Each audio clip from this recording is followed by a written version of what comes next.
ఎంతమంది బైబిల్లో ఉన్న వాళ్ళు రిపెంట్ అయిన వాళ్ళ గురించి చెప్తాను నేను. ఆదికాండం 12వ అధ్యాయం. ఊరినే స్టోరీ గుర్తుపెట్టుకోండి.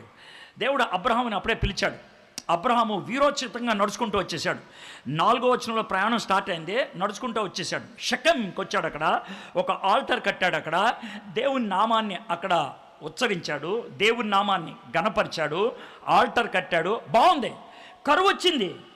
ఏం చేశాడు మనోడు? ఐగుప్తు దేశం వెళ్ళిపోయాడు. భార్యను పట్టుకొని చెల్లి అని చెప్పాడు. సగం అబద్ధం ఆడాడు. అది విషయం. అది భయంకరమైన నష్టాన్ని దారితీసింది. దేవుడు ఒక తన్ను తంతే మళ్ళీ వెనక్కి వచ్చాడు. ఎక్కడికి వచ్చాడో చూడండి. ఎక్కడికి వచ్చాడో 13వ అధ్యాయం 3వ వచనం చదువుతున్నాను. ఆదికాండం. అతడు ప్రయాణం చేయొచ్చు దక్షిణం నుండి బేతేలు వరకు, అనగా బేతేలుకును హాయికును మధ్య తన గుడారము మొదట ఉండిన స్థలము వరకు వెళ్ళి, ఎక్కడైతే మొదట గుడారం వేశారో అక్కడికి వెళ్ళి తాను మొదట బలిపీఠము కట్టిన చోట చేరెను. అక్కడ అబ్రహాము యెహోవా నామమును ప్రార్థన చేశాను. దీన్నే returning to the square one. దీన్నే రిపెంట్. దీన్నే coming back to the roots. దీన్నే coming back to the point of God's connection. దేవుడు ఎక్కడైతే కనెక్షన్ ఇచ్చాడో అక్కడికి రావటం. వాళ్ళకి భౌతిక ప్లేస్లు ఉన్నాయి, మనకి ఆత్మీయ ప్లేస్లు ఉన్నాయి. వాళ్ళకి భౌతిక ప్లేస్లు ఉన్నాయి, మనకి ఆత్మీయమైనటువంటి ప్లేస్లు ఉన్నాయి. సో 2 స్టెప్స్ అయిపోయినాయి. మొదటిది రిమెంబర్, రెండోది రిపెంట్, మూడోది repeat the works you know. నీకు తెలిసినటువంటి కార్యాలు చేయి. ఇప్పుడు నయోమి ఏం చేసిందో చూద్దాం. ఒక లాంగ్ స్టోరీ. నయోమి తన 2 కోడళ్ళను చూచి ఎంత క్లియర్గా మారుతున్నాం. ముగ్గురే ఉందంటే ముందే ఉన్నది, రండి వచ్చేసేయండి మనం వెళ్ళిపోదాం అన్నాం. వాళ్ళు అమాయకంగా అత్తగారితో పాటు వచ్చేసారు. ఎప్పుడైతే రియలైజేషన్ వచ్చిందో, ఎప్పుడైతే రిపెంట్ అవ్వటం మొదలుపెట్టిందో, నయోమిలో వచ్చినటువంటి మార్పులు ఏంటో చూద్దాం. మీరు మీ తల్లుల ఇండ్లకు తిరిగి వెళ్ళుడి. చనిపోయిన వారి ఎడలను నా ఎడలను మీరు దయ చూపినట్లు యెహోవా మీ ఎడల దయపు చూపును గాక. మీలో ఒక్కొక్కతే పెండ్లి చేసుకొని తన ఇంట నెమ్మది నొందినట్లు యెహోవా దయచేయను గాక అని వారితో చెప్పి వారిని ముద్దు పెట్టుకొనెను. Why did she get this idea? ఎప్పుడైతే దేవునితో కనెక్ట్ అవటం మొదలుపెట్టిందో, వీళ్ళని తీసుకెళ్ళటం తప్పు కదా, బలవంతంగా తీసుకెళ్ళటం తప్పు కదా, నేను వీళ్ళని తీసుకెళ్ళి ఏమన్నా దారి చూపించగలనా? చూపించలేను కదా. వీళ్ళకి భర్తలను ఇవ్వగలనా? ఇవ్వలేను కదా. రియలైజేషన్. ఎవ్వరు చెప్పలే. ఓకే. చాలామంది ఏమంటారంటే, సార్ నాకు పోర్నోగ్రఫిక్ ఎడిక్షన్ ఉంది సార్, నాకు సినిమాలు చూసే పిచ్చి ఉంది సార్, నాకు సీరియల్స్ చూసే పిచ్చి ఉంది సార్. అయ్యా, పిచ్చి పోవడానికి ఏం చేయొద్దు, పిచ్చి పోవడానికి ఏం చేయొద్దు, మానేయడానికి ఏం చేయొద్దు. దేవుని వాక్యాన్ని లోన్ తెచ్చుకుంటే ఆటోమేటిక్గా అది ఆపేస్తాం. Nobody needs to tell you. ఇప్పుడు ఎవరికి బోధించాడు? ఏ నువ్వు అన్యాయం చేస్తున్నావు, మోసం చేస్తున్నావు అని అవును బోధించాడు నయోమికి. When you get connected to God, certain things happen automatically. ఎప్పుడైతే దేవుడితో కనెక్ట్ అయిందో, ఇది తప్పు, ఎలా చేయకూడదు అని, అమ్మా మీరు వెళ్ళిపోండి. ఇది మనకెలా వర్తిస్తుంది? Let me tell you one thing. దేవునితో కరెక్ట్గా కనెక్ట్ అయి ఉన్నవాడు ఎవరిని బలవంతం చేయడు, ఎవరిని బలవంతం చేయడు, ఎవరితో కూడా దేవుణ్ణి చూపించడానికి పోటీ పడ్డావు. ఎందుకనంటే ఇప్పుడు జరుగుతున్నటువంటి విషయం, మన రాష్ట్రంలో జరుగుతున్నటువంటి విషయం ఏంటనంటే, కొంతమంది వచ్చి నిన్ను విసిగిస్తానికి, నిన్ను రెచ్చగొడటానికి, నీకు పుల్లబెడటానికి, నిన్ను ఏడిపించడానికి, నువ్వు ఏదో ఒక విధంగా స్పందిస్తావని జై శ్రీరామ్, జై శ్రీరామ్, జై శ్రీరామ్ అని అరుస్తారు. వాళ్ళ ఇంటెన్షన్ ఏంటి తెలుసా? నువ్వు దానికి రెస్పాండ్ అవ్వాలి. అంటే పని అయింది, మనకి ఇటు రెస్పాండ్ అయ్యాడు, బాబా పని అయింది, ఎస్ రక్తమే జై, ఇంకా బాగా పని అయింది. అయితే వాళ్ళకి ఎప్పుడు చిరాకు వస్తుంది తెలుసా?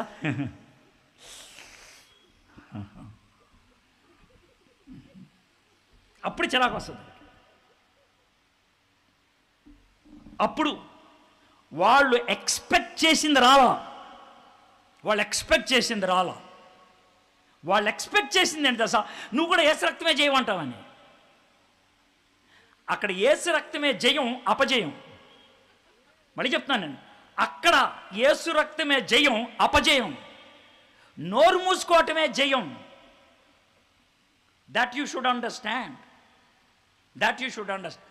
అరుస్తారు, సైలెంట్గా ఉండు కొద్దిసేపు. అరవండి సార్, మీరు అయిపోయిన తర్వాత మేము మాట్లాడతాం లేదు, అరవండి.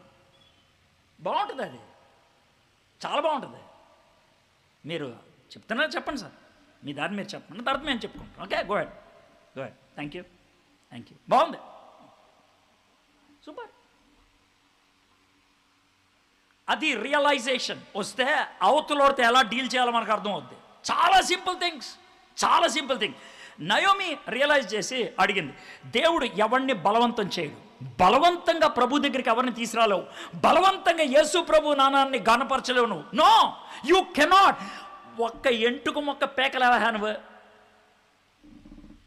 Let God do his work and be silent. తర్వాత ఏమంది, అంతటా వారు ఎలుగెత్తి ఏడ్చి నీ ప్రజల యొద్దకు నీతో కూడా వచ్చేదమని ఆమెతో చెప్పాను. దీన్నే రిమోర్స్ అంటారు, దీన్నే గిల్ట్ అంటారు.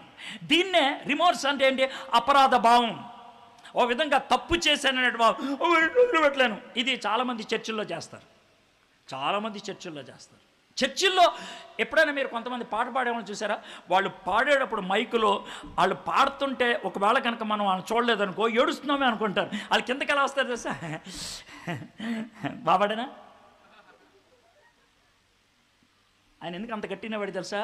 చాలామందిని చూసి ఉంటాడు అలాగా. దాన్ని పెర్ఫార్మెన్స్ అంటారు.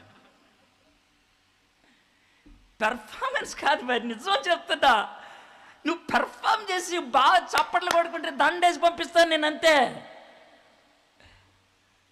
No, it should happen within. వీళ్ళు కూడా ఏడ్చారు.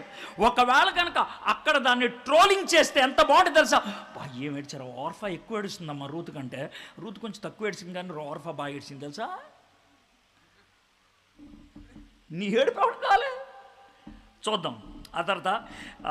అంతటా వారు ఎలుగెత్తే 11వ వచనం, నయోమి, నా కుమార్తెల్లారా మీరు మరలుడి, నాతో కూడా మీరు రానేలా మిమ్మును పెండ్లి చేసుకున్నట్టుకై ఇంకా కుమారులు నా గర్భమునందు ఉన్నారా? I am hopeless. నాకు హోప్ లేదమ్మా. నా కొడుకులు పుట్టరు ఇంకా. పుట్టినా కూడా ఆగుతారు మీరు, అంతకాలం ఆగలేరు. లాజికల్గా చెప్తున్నా, మీరు రాదలుచుకుంటే మొత్తం రియలైజేషన్తో రండి, పూర్తిగా గ్రహించి రండి. You must understand. మీరు వస్తే నేను కొడుకులు ఇచ్చేస్తాను, మీరు వస్తే మీకు భర్తలు ఇచ్చేస్తాను, మీరు వస్తే కనుక అద్భుతమైన జీవితాన్ని ఇస్తాను అని యేసయ్య చెప్పలా. నయోమి కూడా చెప్పట్లా. యేసయ్య చెప్పలే అక్కడ. నువ్వు రా, నీ బంగారం లాంటి జీవితం ఇస్తానని ఎక్కడ యేసయ్య చెప్పలా. వస్తే నిన్ను ఇరగబాతారని చెప్పాడైనా. ఈ సెలవు ఎత్తుకొని రా అన్నాడు. ఎందుకు చెప్పరు మనం ప్రసంగాల్లో లాగా? Why don't you give the truth? ఇక్కడ రూత్కి ఓర్ఫాకి ట్రూత్ ఇచ్చింది. I am hopeless. 11వ వచనం, 12వ వచనం, నా కుమార్తెల్లారా తిరిగి వెళ్ళుడి, నేను పురుషునితో నుండలేని ముసలిదానను, నాకు నమ్మిక కలదని చెప్పి ఈ రాత్రి పురుషునితో కూడా కుమారుని కనినను. వారు పెద్దవారు అగు వరకు వారి కొరకు మీరు కనిపెట్టగలరు. I am hopeless, I am helpless. నేను నిస్సహాయ పరిస్థితిలో ఉన్నాను.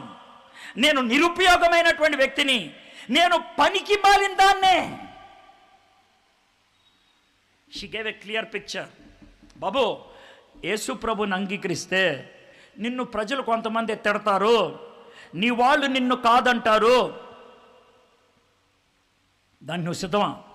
అయితేనరా, లేకపోతే ఆ స్థాయి దాకా నువ్వు ఆగు. ఇంకా 13వ వచనం, మీరు వారి కొరకు కనిపెట్టుకొని పురుషులు లేక ఇంటిరి ఒంటరి కత్తులై ఉందిరా. నా కుమార్తెలారా, అది కూడదు. యెహోవా నాకు విరోధమాయను. అది మిమ్మును నొప్పించినంత కంటే నన్ను మరి ఎక్కువగా నొప్పించినని వారితో చెప్పాను. I am unhappy, I am hopeless, I am helpless, I am unhappy. 11, 12, 13. This is my real situation. వీళ్ళిద్దరు ముందే చెప్పింది ఇది పరిస్థితి. Now you make a choice. చూద్దాం 14వ వచనం. వారు ఎలుగెత్తి ఏడవగా ఓర్ఫా తన అత్తను ముద్దు పెట్టుకొనెను, రూతు ఆమెను హత్తుకొనెను. ఒకళ్ళు లీవ్, ఇంకొకళ్ళు క్లీవ్. ఇంగ్లీష్లో చాలా బాగుంటుంది. ఒకళ్ళు లీవ్, ఇంకొకళ్ళు క్లీవ్. లీవ్ అంటే విడిచిపెట్టడం, క్లీవ్ అంటే గట్టిగా అతుక్కుపోతాం. The decision to leave and cleave should happen in a neutral ground. నేను హత్తుకోవాలా విడిచిపెట్టాలా అన్నది చాలా పరిపూర్ణమైన సమాచారం మీద ఉండాలి. డాక్టర్స్ నీకు సర్జరీ చేయకముందు ఆలోచించుకోండి, ఈ సర్జరీ చేస్తే ఇంత పర్సంటేజే గ్యారంటీ, మేము గ్యారంటీ ఇవ్వలేం, మీరు ఓకే అని సంతకం పెడితే ఆపరేషన్ చేస్తాం, లేదా వదిలేస్తాం.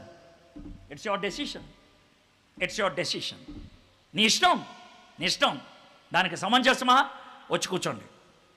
ఇక్కడ నయోమి, అమ్మా నేను హోప్లెస్, నేను హెల్ప్లెస్, నేను అన్హ్యాపీ. మీరు జాగ్రత్తగా ఆలోచించండి. యేసు ప్రభు వారి గురించి క్లియర్గా చెప్తున్నా. యేసు ప్రభుని సొంత రక్షకుడుగా అంగీకరిస్తే జబ్బు పోద్ది, గ్యారంటీ లేదు. అప్పులు పోతాయి, గ్యారంటీ లేదు. సమస్యలు ఉండవు, గ్యారంటీ లేదు. ఉద్యోగం వస్తుంది, గ్యారంటీ లేదు. కుటుంబం బాగుంటుంది, గ్యారంటీ లేదు. సమాజం నిన్ను గుర్తిస్తుంది, గ్యారంటీ లేదు. సంఘము నిన్ను ఒప్పుకుంటుంది, గ్యారంటీ లేదు. No guarantees. వస్తావా? మరి ఏంటి అని రమ్మంటుంది. నేను ఒకే ఒక గ్యారంటీ ఇస్తా. ఏంటా గ్యారంటీ? నా దగ్గరకు వస్తే నేను నీతో ఉంటా. ఉంటే ఏం చేస్తావు? నువ్వు బాధపడుతుంటే నీతో పాటు ఏడుస్తాను నేను, అంతే. మరి నాకు చివరికి వచ్చేది ఏంటి? ఆ బాధలన్నిటిలో తట్టుకుంటే పరలోకంలో నీకు కిరీటం ఇస్తా. Guarantee, guarantee. అది గ్యారంటీ ఉందా? ఉందా గ్యారంటీ? నా పేరే గ్యారంటీ, నా నామమే గ్యారంటీ. అది జీసస్ క్రైస్ట్ చెప్పేది. మాటిచ్చి వెనక్కెళ్ళేవాడిని కాదు, అబద్ధమాడటానికి మనిషిని కాదు, జారిపోవడానికి నీలాంటి దాన్ని, నీలాంటి వాడిని కాదు. నేను పట్టుకుంటావు నా చేయి. మై ఫ్రెండ్స్, ఆ విధమైన క్లారిటీతో అండర్స్టాండ్ అయ్యి యేసు ప్రభు దగ్గరకు వస్తే ఎటువంటి నీకు ప్రలోభాలు లేవు, నెగటివ్ లేదు, పాజిటివ్ లేదు. నీ ఇష్టం. వస్తావా? దానికి సంసిద్ధమైతే అప్పుడు చూద్దాం. వారు ఎలుగెత్తి ఏడవగా 14వ వచనం, ఓర్ప తన అత్తను ముద్దు పెట్టుకున్నాను, రూతు ఆమెను హత్తుకొనెను. వీళ్ళిద్దరూ కూడా డెసిషన్ అబ్సల్యూట్ ఫ్రీడంలో చేశారు. ఏ ఒత్తిడి లేదు. ఆమె స్వేచ్ఛతో అత్త నేను వెళ్ళిపోతా అన్నది. రెండో ఆమె స్వేచ్ఛతో అత్త నేను వచ్చేస్తా అన్నది. ఏసే నీ ముందు అదే మాట చెప్తున్నాను, పెడతాడు. నీ ముందు ఇరుకు మార్గం, విశాల మార్గం. నీ ముందు మరణం, జీవం. నీ ముందు వెలుగు, చీకటి. నీ ముందు పరలోకం, నరకం. I have kept them before you. You decide. 15వ వచనం, ఆమె ఇదిగో నీ తోడికోడలు తన జనుల యొద్దకు, తన దేవుని యొద్దకు తిరిగిపోయినది. నీవును నీ తోడికోడలను వెంబడింపు వెళ్ళమని. రూతు వస్తాను అని అంటే అవన్నీ మాట. అమ్మా వాళ్ళు ఒకసారి ఆలోచించు. రూతు వస్తాను అని అంటే అవన్నీ మాట. అమ్మా వాళ్ళు ఒకసారి ఆలోచించు. అమ్మా ప్లీజ్ ఒకసారి ఆలోచించు. ఆమె వెళ్ళిపోతాను అందుకని నేను ఆమె గురించి ఇంకేం చెప్పట్లా. అమ్మ ఒకసారి ఆలోచించు అంటలా. నేను వెళ్ళిపోయే వాళ్ళని బతిలాడట్లా, వచ్చే వాళ్ళని బతిలాడుతున్నా. మీకు అర్థమవుతుందా? వెళ్ళిపోయే వాళ్ళని బతిలాడట్లా, వచ్చే వాళ్ళని బతిలాడుతున్నా. ఇక్కడికి వచ్చి కూర్చొని రావాలనుకున్న వాళ్ళని ఎవరన్నా చెడగొడుతుంటే నాకు కోపం వస్తుంది. వెళ్ళిపోయే వాళ్ళని ఎవరు చెడగొట్టలేరు. పోరా పో, నువ్వు ఉంటే వేస్ట్. ఇక్కడ కుర్చీ వేస్ట్, ఫుడ్ వేస్ట్. నీకు పో. నువ్వు మారుతానంటే నిన్ను చాలా ప్రశ్నలు అడుగుతా. మరి నిజమేనా? ఎందుకు వద్దాం అనుకుంటున్నావు? ఎందుకు మారుదాం అనుకుంటున్నావు? I will ask several questions. అందుకనే బాప్తిస్మ ఇచ్చేటప్పుడు ఇలాంటి వాళ్ళు పెద్దలు ఎన్ని ప్రశ్నలు అడుగుతారు? చాలా ప్రశ్నలు అడుగుతారు. అయితే చూద్దాం. 16వ వచనం, అందుకు రూతు నా వెంబడి రావద్దనియు, నన్ను విడిచిపెట్టవద్దనియు, నన్ను బతిమాల కొనవద్దు. ఫోర్స్ కాదు, రిక్వెస్ట్ కాదు, వద్దు. ఇక్కడ నుంచి 1, 2, 3, 4, 5, 6 విషయాలు చెప్పింది. 6 విషయాలు. ఈ 6 విషయాలు నేను ఒక పదంతో మీకు చూపిస్తాను. 1, నువ్వు వెళ్ళు చోటుకే నేను కూడా వచ్చేదను. ఫ్రెండ్స్ ఎప్పుడు ఒక చోటే ఉంటారు. నేను నీకు ఫ్రెండ్ని. నా పేరు రూత్. I'm your friend. నీ ఫ్రెండ్ని కాబట్టి నువ్వు ఎక్కడ ఉంటే అక్కడ ఉంటావు. నువ్వు కారు బ్రేక్ డౌన్ అయిపోయి రోడ్డు మీద ఉన్నావా? అక్కడ ఉంటావు. నువ్వు రెస్ట్ తీసుకుంటూ 5 స్టార్ హోటల్లో కూర్చున్నావా? అక్కడ ఉంటావు. నువ్వు ఏడుస్తూ హాస్పిటల్లో ఉన్నావా? అక్కడ ఉంటావు. సాయంకాలం సరదాగా పార్క్లో కూర్చున్నావా? అక్కడ ఉంటావు. Friend in need is friend in deed. నువ్వు ఉన్న చోటే నేను ఉంటా. ఫ్రెండ్షిప్ మొదటిది. రెండోది, నీవు నివసించు చోటనే నేను నివసిస్తా. ఫ్యామిలీ. ఉండే చోట ఉండేది ఫ్రెండు, నివసించే చోట నివసించేది ఫ్యామిలీ. నువ్వు నేను ఒక ఫ్యామిలీ. మొదటిది ఫ్రెండ్, రెండోది ఫ్యామిలీ. నీ జనమే నా జనము. అది మన ఫ్యూచర్. మొదట ఫ్రెండ్షిప్, రెండోది ఫ్యామిలీ, మూడోది ఫ్యూచర్. నీ జనమే నా జనం. నాలుగోది నీ దేవుడే నా దేవుడు, ఫెయిత్. ఫెయిత్. ఐదోది నువ్వు మృతి పొందు చోటనే నేను మృతి పొందేదను. నీ ఫ్యూనరలే నా ఫ్యూనరల్, నీ బరియల్ గ్రౌండే నా బరియల్ గ్రౌండ్. ఎందుకో తెలుసా, యూదులకి ఫ్యామిలీ అంతా కూడా ఒక చోట ఉండాలి.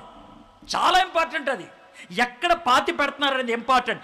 యాకోబు చచ్చిపోకముందు చాలా బతిమలాడి కొడుకుని, బాబు ప్లీజ్ రా, ఒక్క పంచేరా, నా తొడ కింద చేయి పెట్టి వాగ్దానం చెప్పరా. ఏంటది?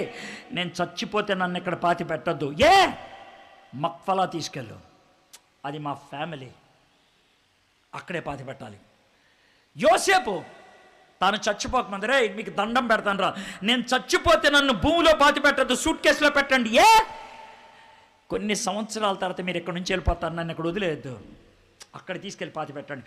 400 సంవత్సరాల తర్వాత, 400 సంవత్సరాల తర్వాత ఆ కాఫిన్ బాక్స్ని 40 ఏళ్ళు ప్రయాణం చేపించి చెక్క మీద తీసుకెళ్ళి అక్కడ బాధి పెట్టారు. ఫ్యూనరల్ చాలా ప్రాముఖ్యమైనది. మొదటిది ఫ్రెండ్షిప్, రెండోది ఫ్యామిలీ, మూడోది ఫ్యూచర్, నాలుగోది ఫెయిత్, ఐదోది funeral, last final resting place, అక్కడనే పాతి పెట్టబడును. 6 విషయాల్లో I'm one with you. In 6 areas I'm one with you అని చివరికి పాత నిబంధనలో వేసే ఒట్టేసింది. అప్పట్లో వేసేవాళ్ళు ఈ ఒట్టు, మరణము తప్ప మరి ఏదైనను నిన్ను నన్ను ప్రత్యేకించిన ఎడల యెహోవా నాకు ఎంత కీడైనా చేయనుగాక. రూతు నోట్లోంచి వచ్చినటువంటి మొట్టమొదటిసారి యెహోవా నామం ఇదే. ఫస్ట్ టైం రూతు తన నోటితో. తాను అంతకుముందు ఎవరిని కొలిసేది? కెమోష్. అంతకుముందు ఎవరిని కొలిసేది? మోయాబీ దేవుళ్ళని కొలిసేది. ఇప్పుడు ఎవరిని కొలుస్తుంది? యెహోవా నామము తోడు ఒట్టేస్తున్నా. అంటే మన కొత్త నిబంధన భాషలో రూతు మారు మనసు పొందింది. చాలా ఫ్రీడంతో క్లియర్ కట్ డెసిషన్ తీసుకుంది. తాను ఎక్కడికి వెళ్తుందో తెలుసు, తనకి ఏమవుతుందో తెలుసు. అన్నిటి మధ్యన షడ్రక్ మెషక్ అబేద్నెగోల వలె మాట్లాడింది. ఏమన్నా తెలుసా? దండం పెట్టకపోతే అగ్నిగుండంలో వేసేస్తాం. అగ్నిగుండంలో వేయండి సార్, మేమేం గ్యారంటీ ఇవ్వట్ల కాలమని, మేమేమి గ్యారంటీ ఇవ్వట్ల కాలమని. కానీ ఒక్కడి మాట చెప్పాలి, మా దేవుడు ఎలా అంటాడో మీకు చెప్తాను. మా దేవుడు ఈ అగ్నిలో కాలకుండా చేయగలడు. సబాష్ దా వచ్చి చూసుకో అని ఏమనలాళ్ళు. ఒకవేళ ఆయన మమ్మల్ని కాల్చేసిన పర్లా, ఒకవేళ ఆయన మమ్మల్ని తప్పించకపోయినా పర్లా, our decision is not related to our immediate situation. నా చాలా క్లియర్గా చెప్పండి. I'm with you in life, I'm with you in death, and I'm with you even in your burial. Yesu ప్రభు వారు ఇప్పుడు నీతో నాతో అడిగేది అదే. Will you be my friend? Will you be part of my family? నేను మీ అన్నయ్యగా ఉంటాను. తండ్రి దేవుడు మనకి, నీకు నాకు ఒకళ్ళే. Will you join my family? Will you take the future I'm going to give you, పరలోకం? Will you have the same faith? Will we have the same funeral? నేను సమాధి చేయబడ్డాను, 3వ దినాన్ని తిరిగి లేచా, నువ్వు కూడా చచ్చిపోయి తిరిగి లేస్తావని నమ్ముతున్నావా? Will you have the same resting place, the eternity? Jesus Christ ఈరోజు నీ దగ్గరకు వచ్చి మాట్లాడితే ఇదే మాట్లాడతాడు. The choice is between you. Ruth లాగా యేసు ప్రభుని హత్తుకుంటావా, ఓర్ఫా లాగా అని వెళ్ళిపోతావా? The choice is yours. క్లారిటీగా రిపెంటెన్స్ అంటే ఏంటి చెప్పా. యేసు ప్రభు వారు మాయ చేసి ఏమీ నిన్ను ఆయన దగ్గరకు తెచ్చుకోవట్లేదు. ఇది చాలా క్లియర్గా చెప్తున్నా. Do you want to come to Jesus Christ? Yesu దగ్గర రావాలనుకుంటున్నావా?